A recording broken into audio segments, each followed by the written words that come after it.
Okay, so what's the connection between a fish and chip shop in Surrey and a speeding motorist in Switzerland? Well, I'm going to tell you. Okay, so the speeding motorist was driving a red Ferrari Testarossa at 85 miles an hour in a speed limit zone of 30 miles an hour. So the court said, what? How much do you earn? How much have you got?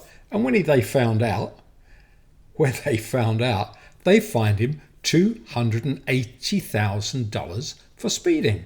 How did that happen? Well, they have a system in Switzerland where the punishment fits not only the crime, but the criminal. What a great idea. So why don't we do that in other places? Well, they do. They do it in Finland, Norway, Denmark, and also in Germany for some cases. Okay, so what's that got to do with a fish and chip shop in Surrey? I'm going to tell you. Here's a guy with a fish and chip shop who employed someone who gave him documentation to prove that he could work in England.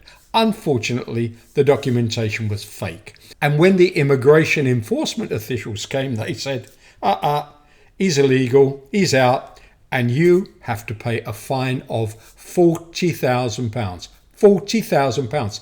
Now, I've got to tell you, the ability to pay here is crazy because fish and chips are not a big bucks industry. Trust me, my uncle had a fish and chip shop. This was not a big bucks shop.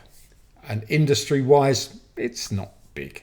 So, £40,000 for a technical minor infraction, which would have been the same if the guy had been employed by a bank earning millions, but it wasn't. It was a fish and chip shop.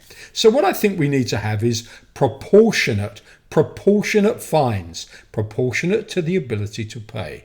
Tell me what you think. I think this is a great idea, and it's something that a political party, no names, a political party should include in its manifesto. Let's start getting fair. Okay, thanks a lot. Hope to see you again soon. Bye.